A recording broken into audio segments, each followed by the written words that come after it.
Hello, everyone, and welcome to this episode of In Lay Terms. I'm your host, Payman Ascari, and today with us is our guest, Faith. How are you doing? I'm good. I'm good. It's a beautiful day out here in BC, up in the interior, sunny, snowy, and it's a beautiful day. Glad to hear that. For our audience, apologies for the delay. I made some mistakes sending out the invite, so that's all on me. Faith, you and we had a chat, and we were talking about drug policy. So you hosted a space, and you were talking about this. So I reached out to you, and I was really impressed by what you had to say to me. And we will get to that. Maybe to ease everything in, if I don't want you to tell too much information, but tell the audience whatever you're comfortable telling them about yourself. Well, I'm a business owner, uh, basically semi-retired now. I live in the interior of British Columbia. I used to live out on the west coast, and I've done some good things, some great things in my life. To promote myself and to be successful at business. And started a small business up here. And we had to, during COVID, we had to end it and move on. So right now, I'm feeling the effects of a little bit of retirement, if you could say. It's not necessarily a bad thing. I mean, as long as you're happy. We're doing well. My wife's still working, but I'm enjoying the time with the grandkids. I've devoted myself to looking after my youngest grandson. I've got three grandchildren, and it's been a joy to be able to look after him and help his mom and his dad. As a grandfather, to step up to the plate. It's been good. It's really good. I enjoy my grandson's company, and it's been fun. So, hello, Prairie. Prairie is a loyal audience member. She was watching one of our earlier episodes. Um, Faith, to get the discussion started on the issue of drug policy, I don't know how old you are. You don't have to tell us, but in your however many decades in Canada, like how have you seen drugs impact the country, the perception of drugs, the attitude towards drugs change? Growing up in a small town, we all seen the days of, going to high school, having your pot, or you know, smoking pot at lunchtime, or coming into class stoned. And I say it this way because um, there's been a from that point of life where we all kind of had played around and had fun and did things. Like, I'm not saying that I'm a pot smoker. I'm not a pot smoker, but through the years, I've seen this growth in our communities, and it got worse and worse and worse. Now, one of the communities that I grew up in today is now as bad as the city, where it's got a tent city. It's got addicts. It's got theft.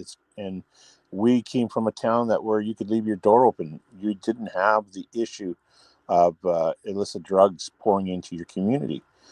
So it's gotten worse over the period of time, and it's not the issue of marijuana or pot anymore. It's the issue of hard drugs, going from cocaine to other types of drugs, to where we now are serious concerns is with fentanyl. I in that community alone, I've had several friends that have passed away that overdosed, several connections of family members through marriage and stuff that have passed away. We see our native band there. Um, in the last 2-3 years, over 30 people from that band alone have died of overdose of fentanyl. So it's increased, and it's gotten tremendously out of control. Uh, I'm going to ask a question, but I'm going to preface it with my own experience. I came to Canada in '89. I'm from Iran, and every single one of my friends had a very strong father figure. And the possibility from the ages of whatever 13 to 20, or whenever you move out of the house, 18, you could not do drugs. Like it's just it was not even a question. And I got here and I went to school and I noticed the discipline wasn't there for the Canadian kids, and they did pot during school, which just blew my mind. Um, was there a time when in Canada there was stricter punishment from your parents, specifically your father, or is this drug related issue something completely different? Yeah, I mean, it was frowned upon, right? When LSD came into the high schools and stuff, yeah, it was frowned upon. The pot smoking, yeah, it was frowned upon, but did people do it? Yes, they did. Um, were did you want to be caught at home? Did you want to be dealt with your parents? No, not at all. And back then, the policing was done on a community basis, where you got to know your representation of the RCMP in your communities, and things were dealt correctly and properly. The more the moral aspect in the community at the time, uh, I'm not going to say it was innocent, but there was a behavioral. There was this expectation that you conducted yourself, especially when you got into the ages from grade 8 up, that you conducted yourself correctly, and the view was to be successful, to do good, to be successful in school, and then move on maybe to college or get a career in trades. These things were all expected to be done by your parents and by your community to be good contributors to the community you grew up in, and then spreading far and abroad. So Richard just jumped in. I'm just going to bring him up. I'm gonna put myself here. Hey, Richard, how's it going? Good. Can you hear me? I can. Oh, Thank you for joining us. you're welcome. Um, Thank you. Thanks for having me. No, no worries. You came very highly recommended from Faith, and I thought the more the merrier. So, Faith and I, we were just having a quick conversation about, the prevalence of drugs in Canadian society. So I'm gonna follow up with what Faith said, and then we'll go to you, Richard. Okay. Faith, you mentioned community policing, like policing was more on a community level. How was that on a day to day basis? Like, how was that different from what we have today? Well, on a day-to-day basis, I mean, the people of the community respected the RCMP. I really believe at that time the RCMP really respected the community. There was never any bad interactions with the police, except if someone didn't conduct themselves correctly, got out of hand. There was some issues that they would take care of. And did the people at that time deserve it? Rightfully so. They were there to protect the community and keep the community safe and without hostility.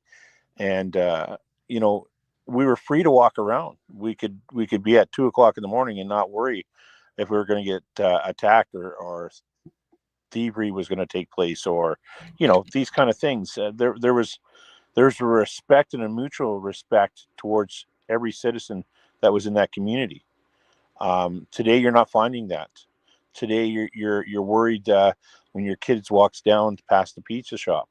Um, do you want to let your kids walk to the swimming pool, and walk home? Yeah, when we were 7, 8, 9, 10, 11, still in elementary school before we got into high school, all of us used to walk 2 miles to go to the movie theater on a Friday night. Can you trust your community today to do that? Are you going to see street people? Are you going to see people that are on drugs, or dealers, or just rapid crime and trouble in the communities today? Yes. Did you see that back in that day? No. And the police were quiet when they took care of something. It was dealt with and done correctly and properly, and people respected the police force in the community. Richard, thank you, Faith. Richard, I'm going to go to you. If you could just tell us a little about yourself. You don't have to. You don't have to give too much information or anything personal. Just roughly where you are, what you do, and then if you want to either follow up on what Faith said or share your thoughts on drugs. Yeah, sure. I'm a farmer from Saskatchewan. Most people know me. Um, that's about it. My name's Richard, and I've been fighting somewhat for against mandates since COVID. Most of us have had our eyes opened at that point in time, right?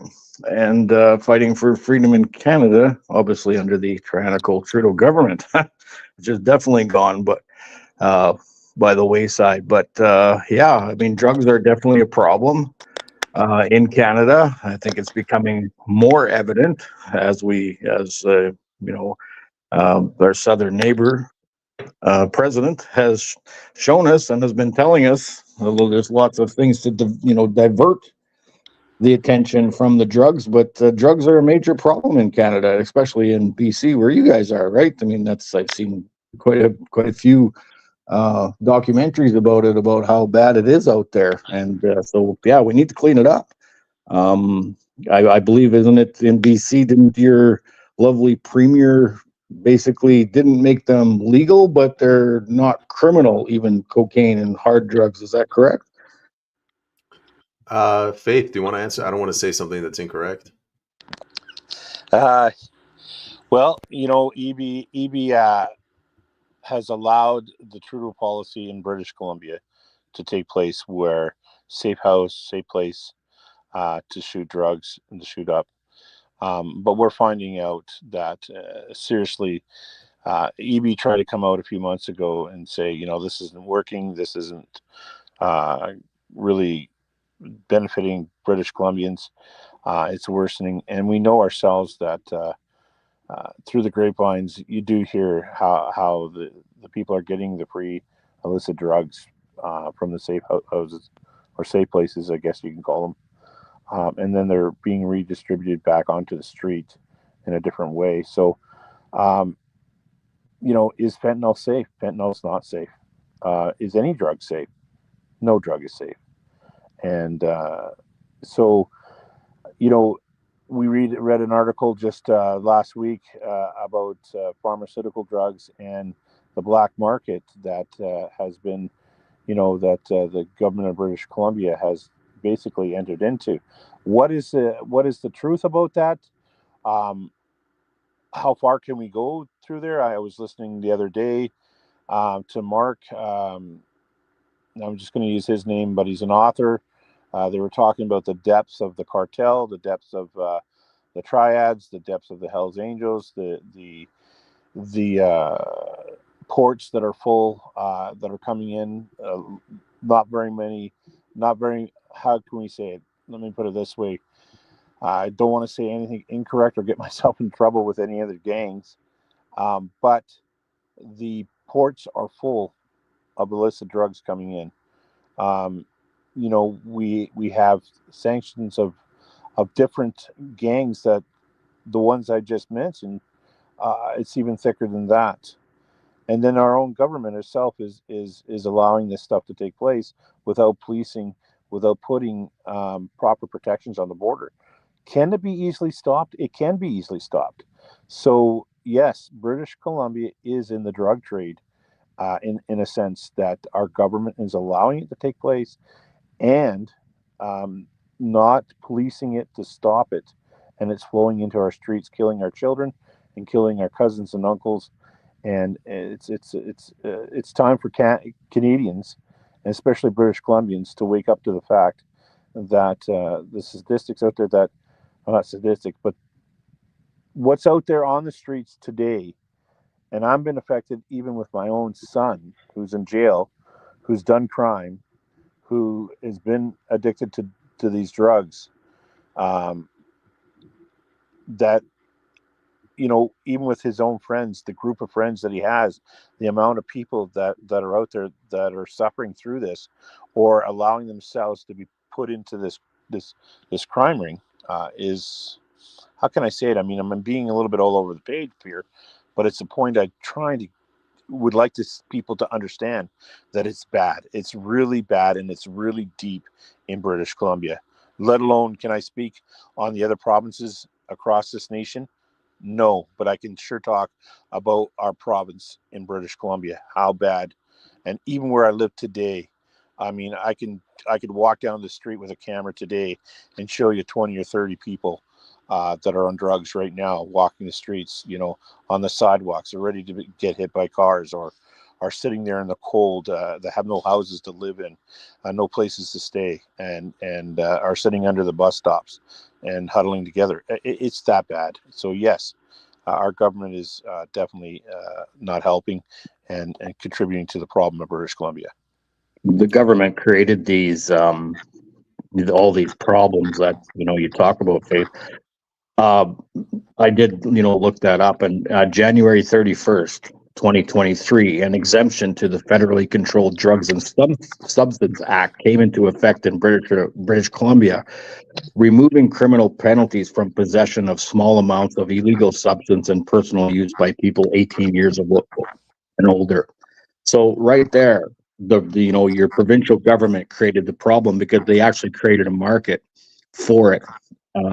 Robert, your mic's open. I'm getting feedback. Sorry. Sorry about that. So they created this market by basically, I can understand in a compassionate way you don't want to ruin young people's lives because they made poor choices in their young life. Well, that's why the Young Offenders Act there. I think by the time you're 18, you don't need to basically have an extension of time. You're just coddling adults now, in my opinion. And it's like, so when you lowered this and you said that, oh, well, I mean, this is allowed, you don't want to make criminals. I mean, if what's the point? In my opinion, the government created it and they should fix it. And they're not going to. It's we that need to do it. And most of the problems are a direct reflection of basically how immoral our society has fallen. And that's my opinion. You know, and Go I'm ahead. gonna add to that. And just thinking as Richard is talking, British Columbia was probably the lead hand in grow ops in British Columbia, and when Trudeau legalized marijuana, we all probably thought that was going to go away, and now there's the stores and the commercial grows and stuff. But the problem has switched from the illegal grow ups and being out in the woods, or people buying homes and putting grow ups in homes, to it's a much further problem than even what the grow ups used to be. And I think that it's out of hand. There's no way that the police can police it in the way it's happening right now, and until they crack down on those docks and deal with the sanctions of cartels and other gangs in this country, in this province, this problem is just going to grow. And with the stories and the authors coming out on how thick it is and how deep it is in government, and the buyouts, or however you want to put it, it's a huge deficit to this province, and it needs to be clearly dealt with. And I'm watching some of my words I'm saying here because it's important to do that. Uh, you know, really, for British Columbia, look at your streets, look at your communities, look at your tent cities, look at what's around you, and then ask yourself, why isn't this being dealt with? Why isn't the streets being cleaned up? Why isn't uh, the docks being policed properly? Why hasn't the government put more effort into taking the drugs off the streets, instead of allowing safe houses to distribute the drugs? And then we wonder why Trump is pushing the 51st state. We wonder why Trump's pushing the tariffs, and trying to protect his borders.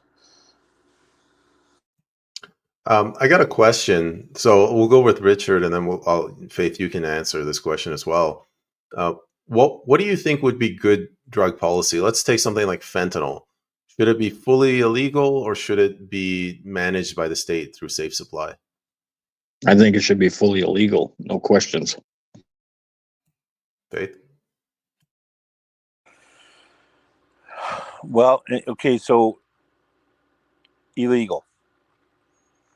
How do you take fentanyl that has been distributed through the through the medical system, and then back into the communities. As one of the stories I read about, and make it illegal. Where do you start with the illegal? Do I think that fentanyl should be totally, completely abolished out of this province? I agree 100%. It should be abolished. Uh, should it be used and practiced within the medical system? I don't think so. I think people need to research, study what fentanyl is, how it's created, how it's made, and how is it getting through our medical system also and onto the streets. So, yeah, I mean, definitely abolish it, make it illegal. Will they do that? We don't know. I'm asking more of like, again, I'll go to you, Richard. So let's go down the ladder. What about like cocaine, ecstasy? Should those be illegal, or is it this liberal argument that this should be provided through safe supply because people are going to do it anyway? So at least the government gives high quality product. Yeah, I don't buy that logic, because I just think that it needs to be illegal, and if it's not stopped, it creates, well, the problem we have today. I mean, you're allowing it. If you don't hold up the laws, what's the point of making the law to begin with? And the government controlling it's something, they're so incompetent. I mean, they can't even probably manage a lemonade stand in most cases, right? So it's like, I mean, they are a pure example of failure. Of every aspect that you look at a government run anything, it's a failure. Be it corruption, or basically willful blindness, or incompetence. Either way, it's a failure. And so, no, I mean, it's drugs. It's addictive to people. It does not make a better society. Someone would have to explain to me, where this person on cocaine, fentanyl, LSD, all these drugs, and I'll argue, even marijuana. How does that make this person better, and a better person for our society? That would be my argument. Show me some examples of that. Faith, I'll go to you, but I just wanted to read this comment from Thunderbird World Media. I worked in the field of mental health and know that this firsthand. Latest, my friend with many years recovery was told to use Narcan multiple times on one person, meanwhile watching them kneel over. She quit her job because of it.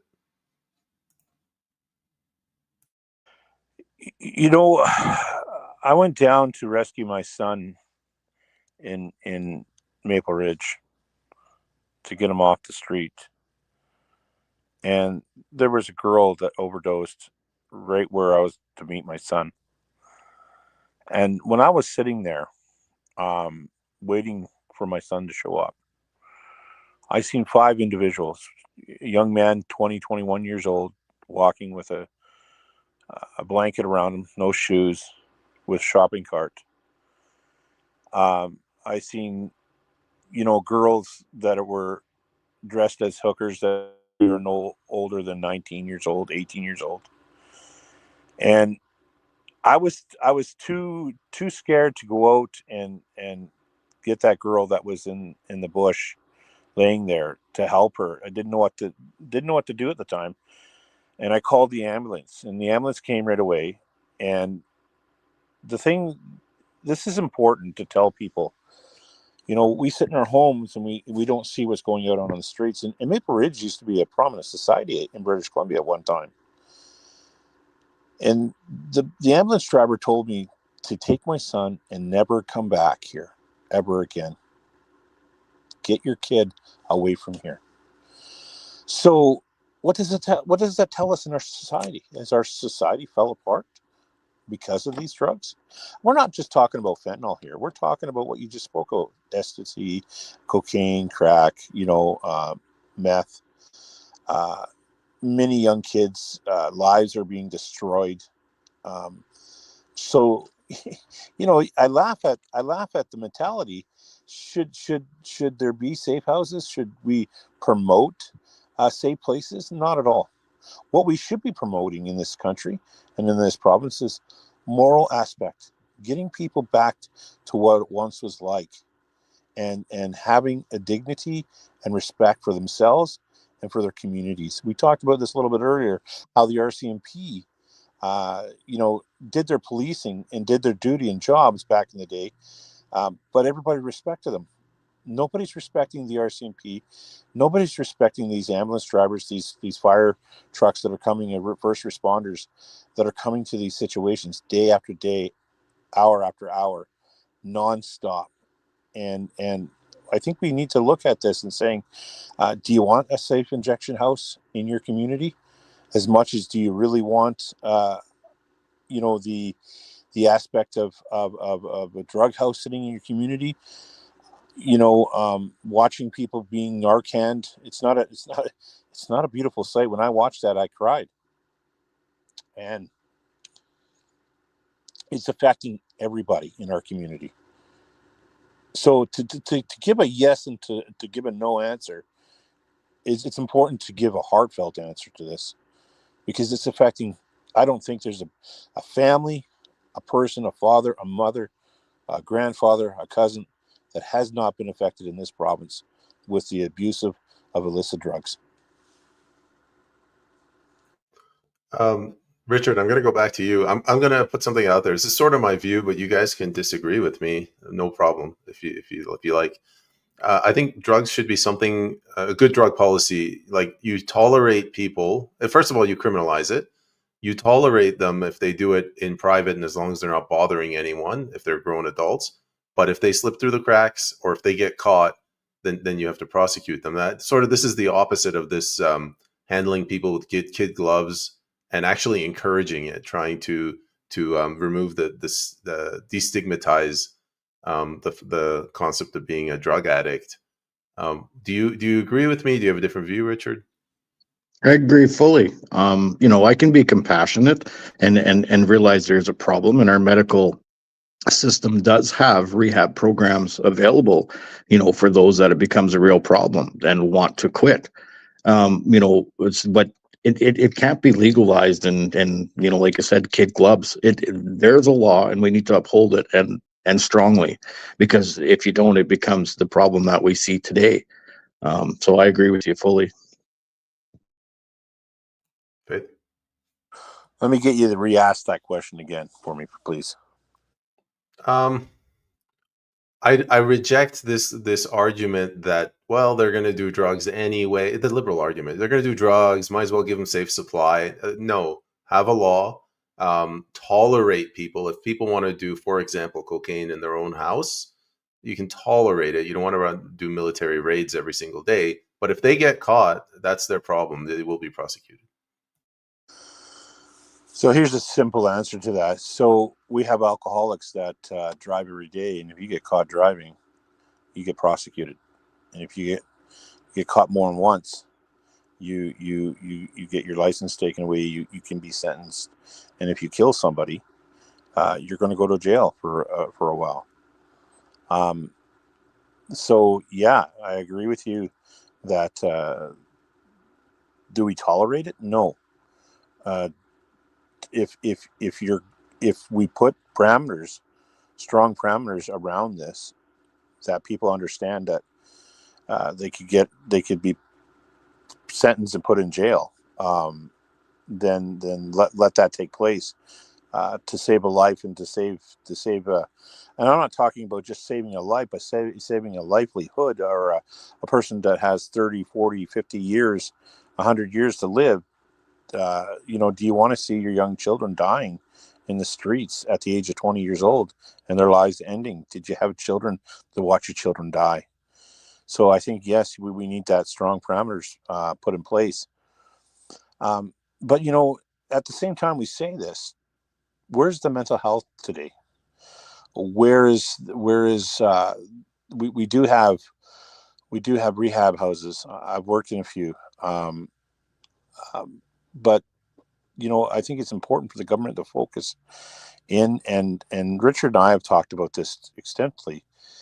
Not always to put the government in charge, but our communities and the people in our communities in charge, and then you're going to see a change, because you're going to see people wanting to see their community safe, to wanting to see people helped, and not always should we be asking the government reach outs or for handouts or to make the rules. But yet, what does the community want? And it takes a community to they always say, the old saying is, it takes a community to raise a child, but it also takes a community to save a community, to keep the moral aspect in a community. I don't know if that's a thing right to say, but I think it's important to look at. Well, I think like we were talking about, Robert, it's like, it starts with community, right? So if the community, it, builds its own kind of help centers, it builds its, whatever is necessary to each community. And, obviously, will be, the focus, if it's homeless or, so on and so forth, the hungry, poverty, whatever, right? I mean, this aspect of having provincial or federal governments, look after this has only created what? A business. And the homeless and the drugs and the so on and so forth are basically the product that these people need to sustain their helpful need and living. That's that, because if you remove the money, would people really care? I wonder how many would. But in your own community, you would. That get that sense of community back, and just take that away from the governments. There can be governments initiatives towards it, that each community, when you're setting up something and so on and so forth, but not this top down thing. That has to stop. We have to get back to sense of community. And where the government belongs, you think, okay, British Columbia has put money into safe places, safe housing for them to shoot up and stuff, or to take their drugs.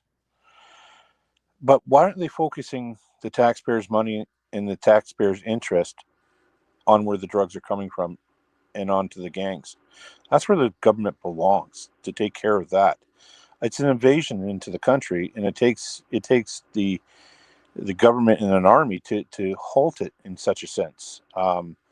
We need to put the parameters, and strong parameters, on those who are bringing these drugs in and distributing them, or the ones that are making them in the country. When that just outside of Kamloops a month and a half ago, where a group of people uh, were caught with thousands and thousands of dollars of drugs, guns, and weapons.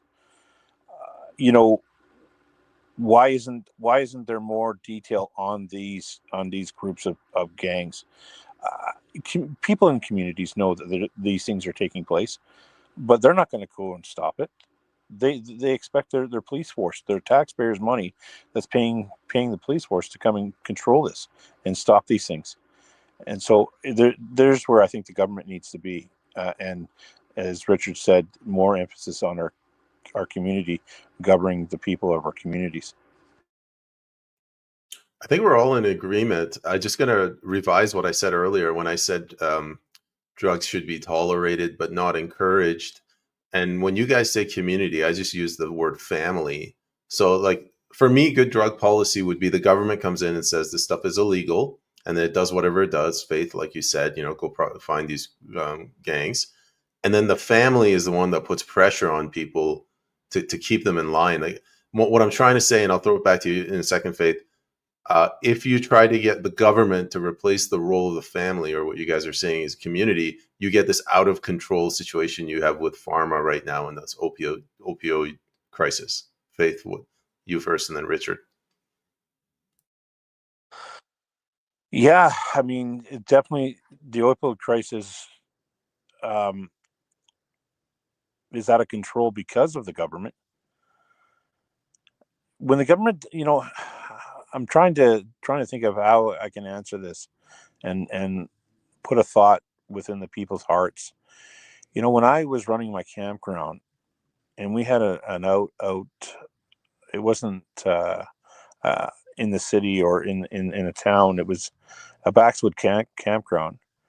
We were surrounded by drugs, grow ops, and we knew that these grow ops that were growing during the summertime around our campground were being used to bring in the harder drugs. And so, why wasn't the government on top of that? They knew. they knew that these things were taking place. I mean, several times did I have undercover police officers coming to the campground because they knew that some of these people were staying in the campground.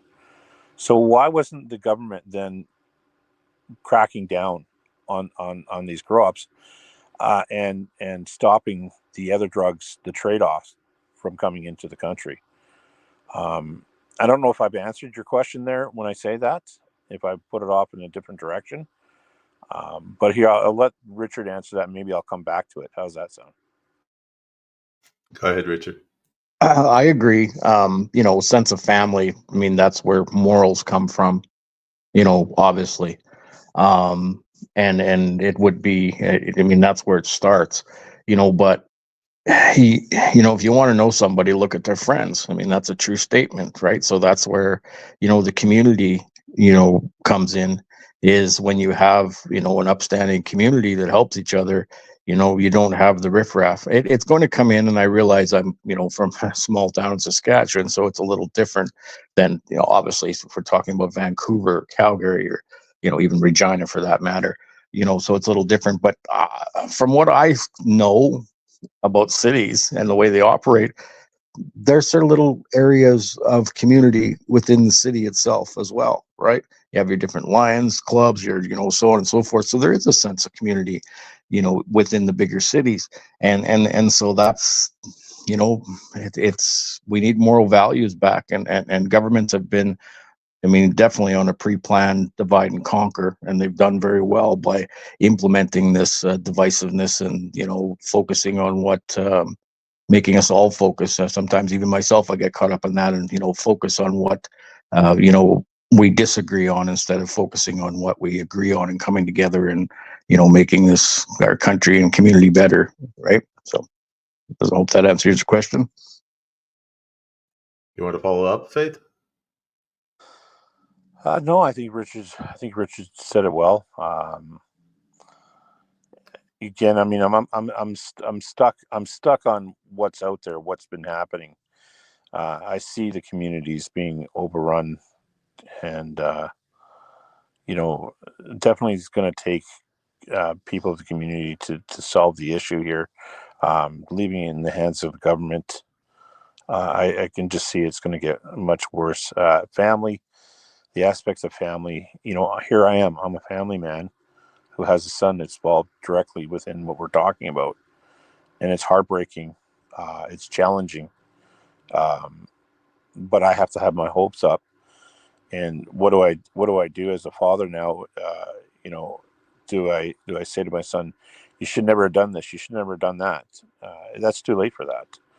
I tried to, while my children were being brought up, I was the father that took them to Hastings Street. I was the father that showed what was going on in the streets and how it was growing and talked to them.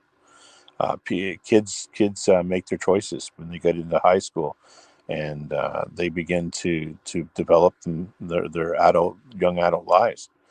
Um, Family needs to support family. Do we have those mechanisms in place? Do we have families that are supportive of one another? There's definitely been, and you probably see this yourself, there's definitely a breakdown of family, and it doesn't help the problem, the cause here. It definitely is one of the strongholds that are creating the problem. But what is our solution to it all? How do we help our children? How do we help our people around us in our communities? Um, yeah, I'm so stuck on what's going on out there that it's a troubling thought. Uh, Richard, one thing you mentioned, I think you said morality comes from family. I was telling Faith, I'm from Iran, and Iran's got its own problems. Don't get me wrong. But when I came here in '89, like I noticed that there was a much more liberal view towards drugs than there were in Iran. Like if in Iran you get caught doing drugs, everybody from your mom, your dad, your family, friends, neighbors will come kick your ass. Um, but like in these big cities now, like it's almost like there's no morality. and the recreational drug use is pretty rampant. I know some friends of mine that are, bankers, businessmen, and they just, every Friday it's recreational cocaine use. So what's the solution? Throw a couple of them in jail as a warning to the others? I don't know, like, obviously, I'm not sure if that, it would be a warning. I mean, if you broke the law, and you're trafficking, or you got drugs, it's like it's against the law. I mean, you have to go to jail. And exactly like you said, I mean, is there a drug problem in Iran? Well, probably way less than here in Canada. And there again, that's like you said, that's always the liberal argument. The same with guns. We can look basically to our southern neighbors, and take a state like, Texas. That's, everybody has a gun. If you don't have one, I mean, welcome to Texas, here's your gun. And it's like, but look at their crime rate in comparison to, California, who bans guns, and it is against it. You have to basically uphold that law. And it starts with community, right? And why I'm using the gun analogy is because, that, I mean, there's a certain amount of personal safety that's going on, that people don't cross that line. They already know. Where in California, I mean, they're going into stores, and anything under $1,000, so you can walk in and steal $999 worth of stuff, and it's not a crime. Like, that doesn't make any sense to any you know to any logical thinking person. So that's where I agree with Donald Trump. I mean, we're entering the area of common sense. So, well, let's go with that. And the common sense on this is, even in the community I'm in now, there's a theft in the Walmart store that is over 800,000 a year. They brought it down a little bit this year, but when you watch the people, and I've done that, I've watched the people coming in and out of the store who's stealing. These products are being flown to buy drugs, and it's back on the street again. But it comes to, like you say, in Iran, everyone would jump on you, the whole family member. It was once like that in this country. It was unacceptable.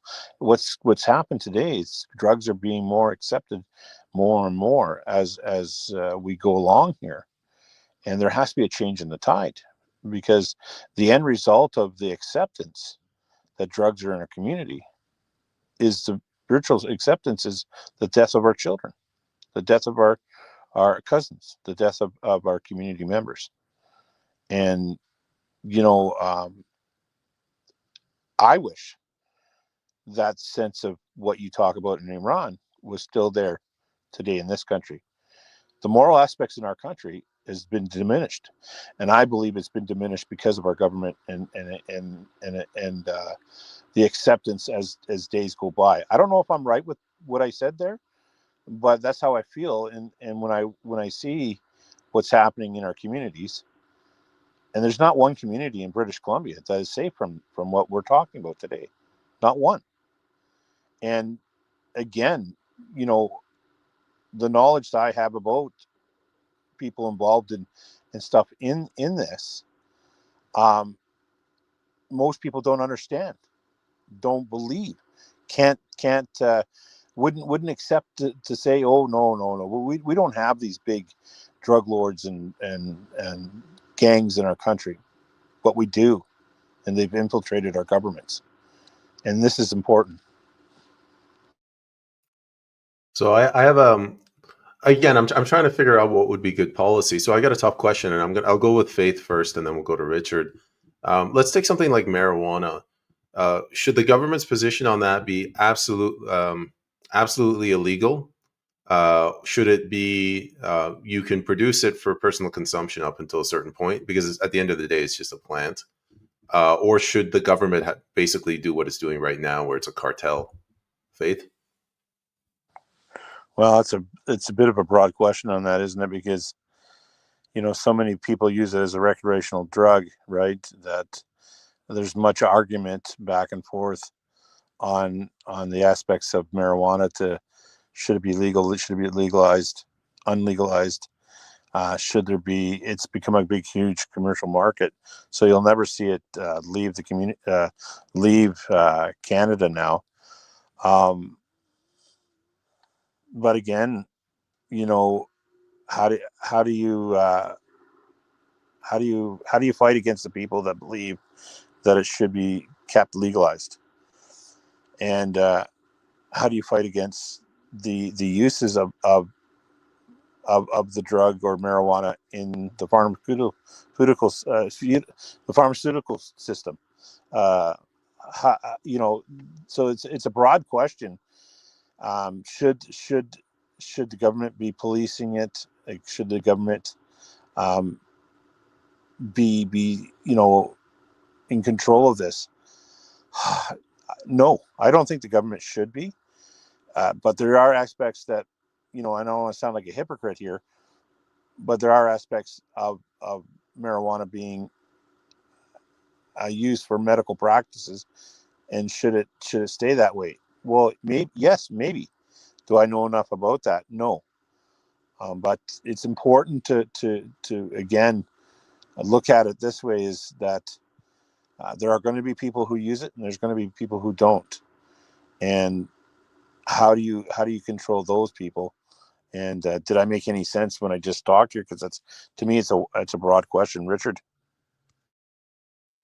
Yeah, I mean, I just think I wasn't happy when marijuana was legalized in Canada to begin with, especially considering our, the USA neighbor, that it is illegal. I don't realize some states, I guess, have made it legal like Canada now, but when it's a federal government thing, you could decriminalize it, but I mean, to make it legal and open up pot stores, I think is absolutely insane.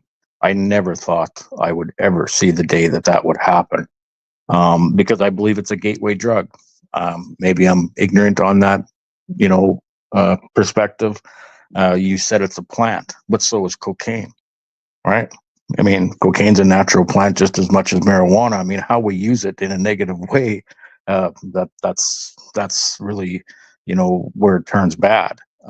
So, as Robert was saying about using the pharmaceuticals, our medical system, if there's medical, and there always was medical use marijuana, well, go to your doctor, get a prescription, whatever. I mean, doctors write statins like they're, Tic Tacs nowadays. So why don't you write, marijuana for medical use the same way?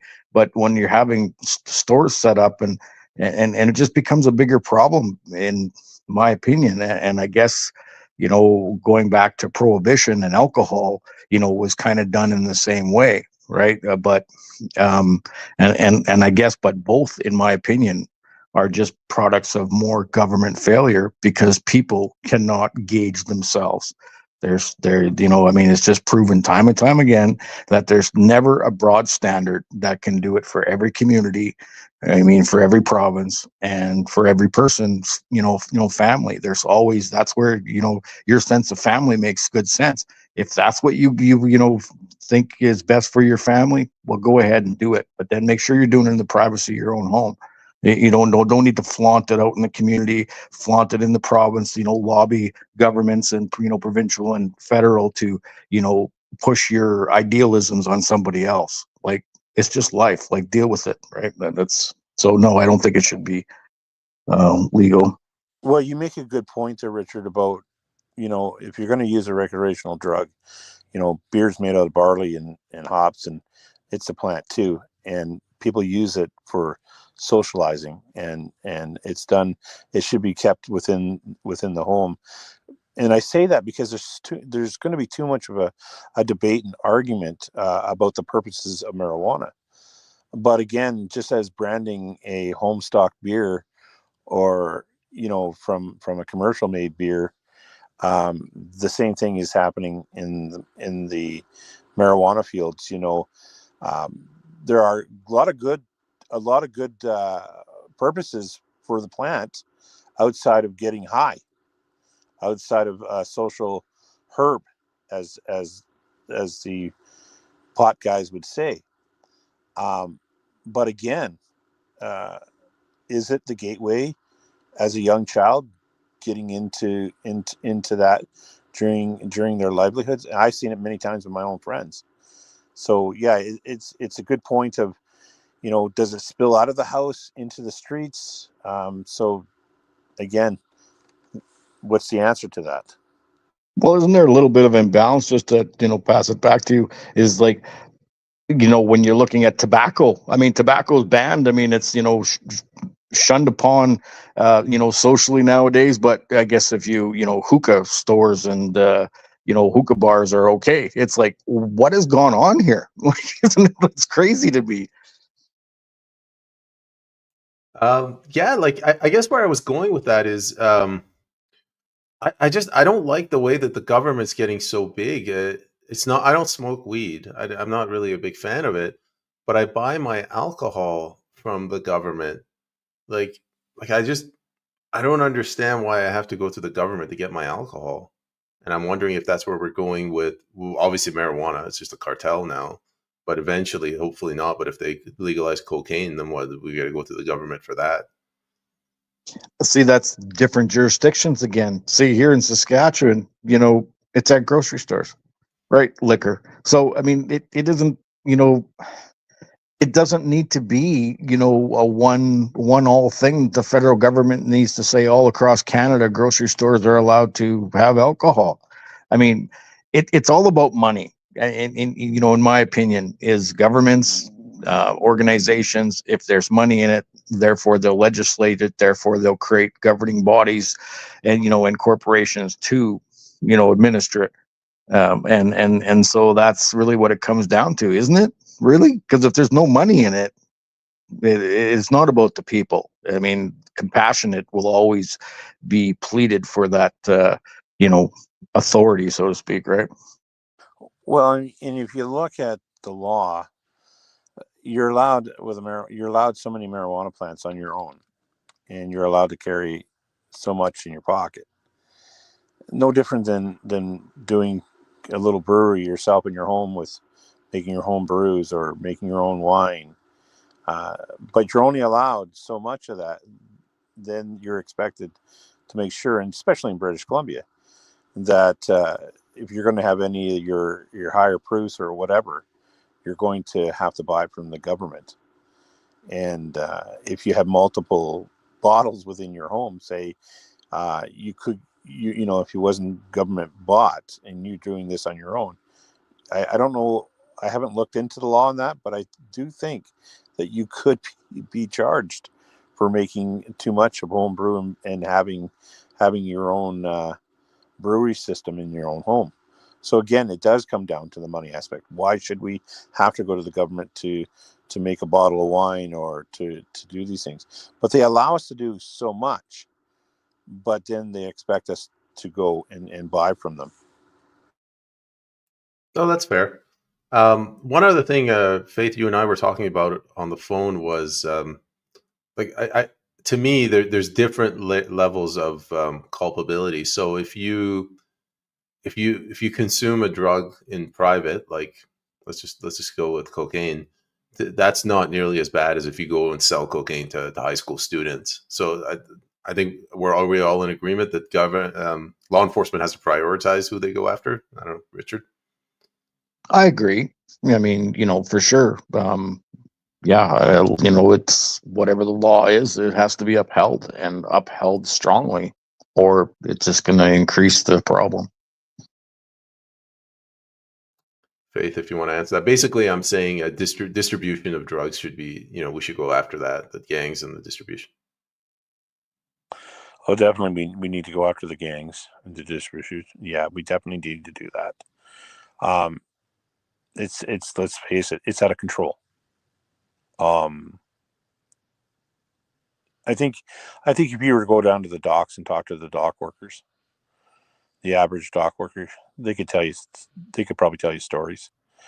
And so you look into where Canada is right now. You look into our communities. It's a no brainer. Yeah, it needs to be controlled and it needs to be stopped for sure. I guess at this point, I should inform the audience I'm not advocating, I'm not supporting drug use. I don't trust the government is all. Um, I don't know. I guess in wrapping up, do we have any final words? Faith, let's go with you first. Well, it's like the discussion today. Like I was saying, I've really focused on what's coming into the country, who's allowing it to come into the country, who's bringing it into the country. and it's become a deathly problem. You know, you might as well, if you see your child doing drugs and you don't do anything to stop them, you might as well get the caskets prepared and ready, because the fact that that's a hard statement, but the fact that it is, in this country, too many have died. Too many children have died. Too many people suffer through the overdose, and some stay alive, but they go right back at it. Drugs are powerful. They are mind altering. They're powerful. They're controlling. They're addictive, which most people know that, the addictive part, but they don't understand how hard it is to get off the drugs. It's like Richard and I have talked about. You need an intervention of God to be set free from some of these strong uses of drugs that are out there. And once they get started, they have a hard time getting off. And I think more mental health needs to be put in place. I have a dear friend who lost his son, jailed 5 times, getting the drugs in jail. He admitted to it that he was getting the drugs in jail. And so when he came out, he was not clean. And his dad, 3 days after he gets home, finds him in his camper, laying there dead. But his daughter-in-law, 2 weeks after that, a week before Christmas, he got a young baby. He walks into her home. She's dead. So, you know, the final statements on this is that the government needs to do the proper thing, needs to deal with the docks, needs to deal with the borders, and stop these drugs from coming in and going out, and bring community up to where they can police, and family where they can work with their own children, and the family aspect, the moral aspect, come back to the community, into the family. Thank you, Faith. And I it was very impactful what you said, and I agree with you. Richard, go ahead. Yeah, to wrap up, yeah, I understand. I mean, there's a certain amount of compassion, that needs to be held for, people that get addicted to it, because that substance, I believe, is always going to be in our communities and available to everywhere. And, people's, get caught up in it, and it can harm them, and, we need to help them. I get that. But at the same time, this argument that it should be legalized and it should be okay and blah blah blah, it posed that liberal question to basically, well, what if it is your doctors, right? It's your doctors, your police officers. I mean, they're people too. Would you want your doctor, your surgeon, I mean, your high professionals in life, did you want them basically on, knowing that they're drugs, or would that thought kind of undermine their professionalism? So it's, that's the same in society, right? I mean, so when we lower the bar to this level, we can't expect, the bar to be any higher, and I don't think it's a good way to be. We should always strive to be the best and better ourselves as individuals, and build on that. And looking at Canada today, let's just keep in mind, in my opinion, once again, this is the direct reflection of a poor government we've had for a decade. The liberals in this country have almost destroyed Canada, in my opinion. I mean, we are not even a glimpse of what we used to be. So we need to continue on with that, uh, you know, striving for better. Hopefully there's election this spring, and we will. And let me just I just want to put this out for the first responders, in the respect of the first responders, the ambulance, the fire guys, the police guys, those who are out trying to work in our communities to save these lives, to deal with this mess. I had a friend the other day called me up. He says, I was in Surrey, and there was a guy in a wheelchair in the middle of the street, and nobody was stopping. Nobody cared. He says, I had to call the police and the ambulances. And he says, I was shocked when they came all suited up, gloves, everything, mask, everything on, just to deal with this guy in the street. What people don't understand is, and I had to explain it to them, that the power of these drugs are so strong that when they come through your skin, they put police officers, ambulance attendants, fire chief people, those who are helping them, at risk. It's so powerful that they can can can be caught and lose their own lives from just touching a person from that has been overdosed, or and it's a serious situation. You talk to any ambulance driver, or any police people, they have to protect themselves also, and they're out there witnessing this every day. Can you imagine what they dealing with? I mean, some police tell me that they're dealing with a war. It's no different than being out at war to them. There's some army guys that I've known that have become police officers, and they say it's just terrible. It's a bad situation out on our streets and in our communities. So I wanted to put that punchline in there at the end here, because we have to recognize how dangerous this has become also. My one takeaway from talking with you two gentlemen is that it's almost like they're not just drugs, they're poisons. And if it's coming into the country, it's like a declaration of war. It's just going out there and it's slaughtering all these poor people. Agreed. And thanks for having us. It's been great talking with you. Yeah, thanks for inviting me on, and hopefully maybe we can do it again, and hopefully changes will start taking place here with Trump pushing some narratives here. I gotta throw that in on there, but Canada needs to wake up. British Columbians, please wake up and open your eyes. It's time to get our head out of the sand. Faith, I don't know if you can see this on your phone. Self-governed says death penalty for dealing it. I guess that's Well, a good point. if we got to go that far, we got to go that far. It's a death penalty for anybody taking it, isn't it? It's a good point. Yes. Gentlemen, thank you very much, and I'll try my best to bring you both back on. I learned a lot, and thank you so much for volunteering your time. Have a good afternoon. God bless.